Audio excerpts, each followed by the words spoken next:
और इरफान भाई, एक फाइनल का भी तो प्रेशर होता है ना, बेशक 138 रन है, बट क्या आप समझते हैं कि इंग्लैंड के ऊपर इसका प्रेशर होगा या वो उसी अप्रोच के साथ उतरेंगे जिस तरह वो सेमीफाइनल में उतरे थे?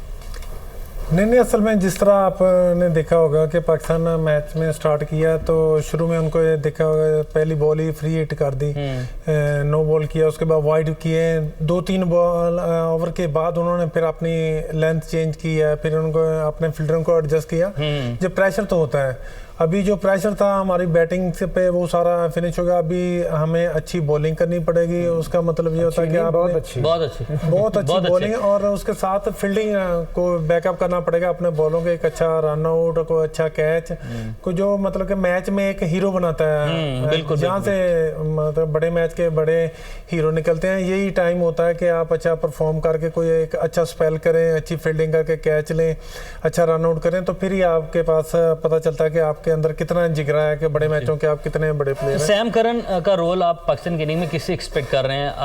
हम राशिद के लिए डिस्कस कर लिए, शादाब को विकेट आज सपोर्ट भी करेगी, बट सैम करन का रोल आज किसको आप सौंपेंगे?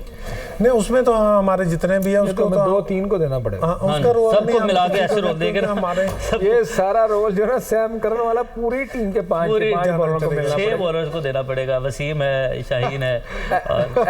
एक्चुअली देखें पता क्या है, अब वहाँ हमने 137 रन बनाए हैं। हाँ जी, 137 पे एरर ऑफ मार्जिन हमारे पास 0 है। बिल्कुल ठीक है। और इंग्लैंड ने लिविंगस्टन के 16 run highest in this inning है, एक ओवर में, मतलब एक ओवर में। उसके अलावा 2 ओवर में पाकिस्तान ने 10-10 रन और बनाए हैं। 3 ओवर पाकिस्तान के लगे हैं 10 से प्लस लगे हैं।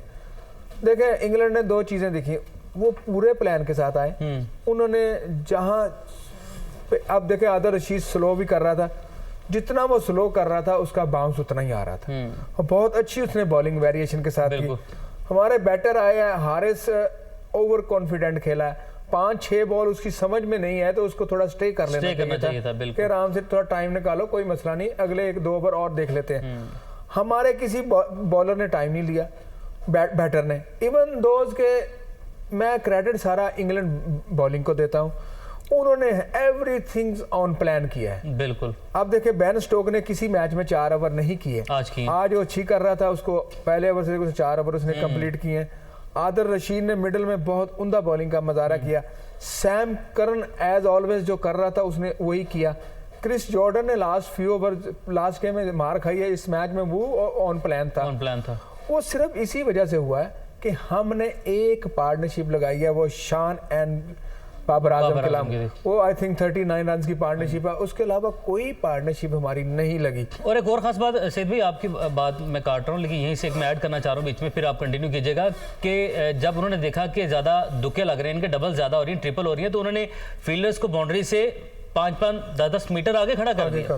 देखो बिल्कुल बड़ी ग्राउंड है और आपको एडजस्टमेंट करना पड़ेगा खुद भी। सम टाइम तो फील्डर खुद अपने आप को एडजस्ट करता है कि मैं कहाँ से 2 रन सेव कर सकता हूँ, और ग्राउंड गीली है और बॉल स्लो आ रहा है, तो वो ज्यादा तेज वो जा नहीं रहा ग्राउंड में, तो उसके लिए फील्डर ने थोड़ा अपने को अंदर किया है, उसी में तुम्हारे 3 आउट हो गए। बिल्कुल ऐसा ही, मतलब उन्होंने अपनी वजह से थोड़ा अंदर किया, फील्डर को थोड़ा आगे लेके आओ ताकि 2 रन बचा सके।